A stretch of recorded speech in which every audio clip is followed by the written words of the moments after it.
Max TV భక్తి ప్రేక్షకులకు నమస్కారం. ఈరోజు స్టూడియోలో మనతో ఉన్నారు ప్రముఖ ఆధ్యాత్మికవేత్త డాక్టర్ రాజన్ నంబూద్రి గారు. నమస్కారం గురుగారు. నమస్కారమ్మా. గురుగారు, పిల్లలు నామ నక్షత్రాలతో పుట్టిన వాళ్ళు ఉంటారు కదా, జన్మ నక్షత్రాలతో అంటే ఇది తెలియని వాళ్ళు నామ నక్షత్రాలు చూసుకుంటారు. అయితే అసలు ఏ నక్షత్రంలో పుట్టిన వారికి పిల్లలకి వాళ్ళ నక్షత్రాల వల్ల వాళ్ళు ధనవంతులు అయ్యేంత యోగం ఉందా గురుగారు? చాలా చక్కని ప్రశ్న అమ్మా. ముందుగా శ్రీ మహాగణపతి దేవతాభ్యో నమః. చూసే వీక్షకులందరికీ నమస్కారం. అందరికీ మంచి జరగాలి. ఏ తల్లికైనా ఏ తండ్రికైనా వాళ్ళ కొడుకు వాళ్ళ కూతురు ఐశ్వర్యవంతుగా ఉండాలని ఏ తల్లి కోరుకోదు, అందరూ కోరుకుంటారు. ఎప్పుడైనా మనం కష్టపడినట్టుగా మన పిల్లలు కష్టపడకూడదు, వాళ్ళు మంచి సుఖశాంతితో ఉండాలి, ఐశ్వర్యంగా ఉండాలి அப்படின்னு ఎన్నో ఒక ప్రాధేయపడతారు. కొన్ని నక్షత్రాల ద్వారా పుట్టినటువంటి పిల్లలకి అద్భుత దశ పట్టాలి. ఆ అద్భుత దశ పట్టాలంటే ఏ విధానమైనటువంటి ఒక పూజ చేసుకుంటే మంచి ఫలితం లభిస్తుంది, ఏ పూజారాధన చేస్తే మంచి ఫలితం లభిస్తుంది. పెద్దగా సాధన చేసే అవసరం లేదు. పెద్దగా మనం ఎక్కడో అడవిలో కూర్చొని తపస్సు చేసే అవసరం లే. ఇంట్లోనే కూర్చొని మనం చేసే వంటి ఏదైతే అమ్మవారి పటానికి ఉందో చక్కగా మీరు ఏదైతే పంచపాత్ర పెట్టుకొని, లక్ష్మీవారం అంటుంటారు మీరు ఎక్కువ శాతము శుక్రవారం రోజున, లేదంటే బేస్తవారం రోజున, గురుగ్రహానికి సంబంధించింది బేస్తవారం అంటారు. దాని లక్ష్మీవారం కూడా కొంతమంది ఉభయ రాశులు చెప్తూ ఉంటారు ఏమా. సో ఇటువంటి రాశిల్లో ఉన్నవంటి పిల్లలు అభివృద్ధికి కలగాలి. కొన్ని రాశుల వాళ్ళకి, కొన్ని నక్షత్రం వాళ్ళకి మహాజాతకం పట్టాల విని కొన్ని శాస్త్రాలు మనకు చెప్తూ ఉంటాయి. కింద మీరు స్క్రోల్ అయినటువంటి నంబర్కి మీరు కాంటాక్ట్ అయితే ఆ నక్షత్రాలు ఎలాంటివి ఉంటాయి, వాళ్ళకి ఎటువంటి విధానంగా ఉంటుందో మేము తెలియచెప్తాము. అయితే ఇక్కడ మీరు తల్లులు ఎవరైతే కూడా ఆ పిల్లల భవిష్యత్తు బాగుండాలంటే అక్కడ ఉన్నటువంటి అమ్మవారి లక్ష్మీదేవి పటమైన, దుర్గాదేవి పటమైన ఇంట్లో ఏదైనా ఒక చిన్నగా మనం పటం పెట్టుకుంటాం ఏనా.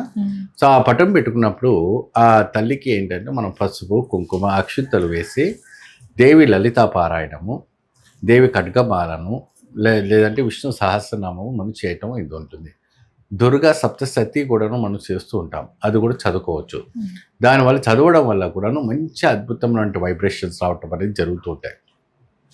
ముఖ్యంగా పిల్లలకి మంచి చదువు రావాలంటే మనం ఏం చేయాలంటే అద్భుతమైనటువంటి ఒక అద్భుతమైనటువంటి వైబ్రేషన్స్ ఏంటంటే మధువు అంటారు. మాకు మలయాళీస్ టమిలియన్స్ అంతకు మధువు అంటే ఏంటంటే తేనె అమ్మవారికి చాలా ఇష్టమైన వంటిది.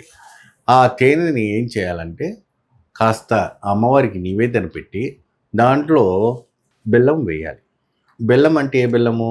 మీరు చెరుకు కర్రతో తయారు చేసినటువంటి బెల్లం కాకుండా ఈత బెల్లం అవినే బ్లాక్ కలర్లో ఉంటుంది, చాలా గుండ్రంగా రౌండ్గా మనకి దొరుకుతూ ఉంటుంది.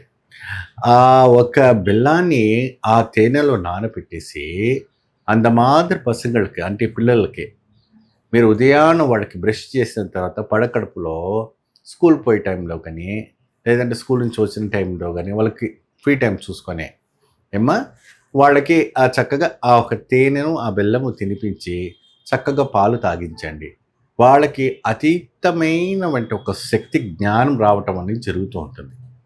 ఎటువంటి శక్తి వస్తుందంటే సరస్వతి తాండమాడుతుంది. అయితే గురుగారు, ఇప్పుడు పిల్లలకి ఎగ్జామ్స్ టైమ్స్, సో అలాంటప్పుడు వేరే రోజుల్లో గుర్తు రాకపోయినా పరీక్షల టైంలో అయితే దేవుణ్ణి ప్రార్థిస్తూ ఉంటారు. సో అలా అని కాకపోయినా ఈ పరీక్షల్లో వాళ్ళకి మంచిగా ఉత్తీర్ణులయ్యి మంచి మార్కులతో పాస్ అవ్వాలంటే ఎటువంటి ఏ దేవి దేవతలకు ఆరాధన చేసుకుంటే మంచిది గురుగారు? మనకి చదువుల తల్లి సరస్వతి మూలా నక్షత్రంలో ఉంటుంది కాబట్టి ఎక్కువ శాతము ఆ రోజున విశేషంగా చేస్తారు. కానీ ఆ సరస్వతి అతీతమైన వంటి దేవత ఎవరంటే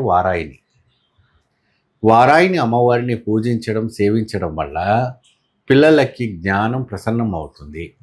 వాళ్ళకి అద్భుతమైనటువంటి జ్ఞానం ప్రసన్నం అవుతుంది. వారాయిని వ్రతము, వారాయిని దేవి యొక్క పూజించటం వల్ల పిల్లలకి కూడాను మంచి ఒక యోగదాయకం రావటం జరుగుతుంది. మీరు ఏది ఉన్నా కూడా మీరు మమ్మల్ని సంపాదిస్తే ఆ నక్షత్రానికి సంబంధించినటువంటి యోగము ఆ పిల్లలకి అదృష్టం పట్టబోతుంది.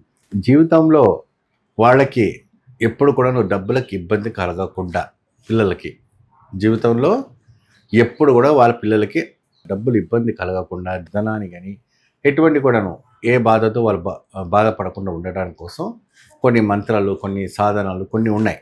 ఆ రకమైనటువంటి పూజలు చేసుకుంటే సరిపోతుంది. ధన్యవాదాలు గురుగారు. నమస్తే. విన్నారు కదా గురుగారు చెప్పిన సలహాలు, సూచనలు. మీకు ఇంకేమైనా డౌట్స్ ఉంటే మాకు కింద కామెంట్స్ ద్వారా తెలియచేయండి. అలాగే గురుగారితో మీరు డైరెక్ట్గా మాట్లాడాలనుకుంటే కింద స్క్రోల్ అవుతున్న నెంబర్కి కాల్ చేసి మీ సందేహాలని గురుగారితో మాట్లాడి తెలుసుకోండి. ఇలాంటి మరిన్ని వీడియోస్ కోసం చూస్తూనే ఉండండి మా మ్యాక్స్ టీవీ. ధన్యవాదాలు.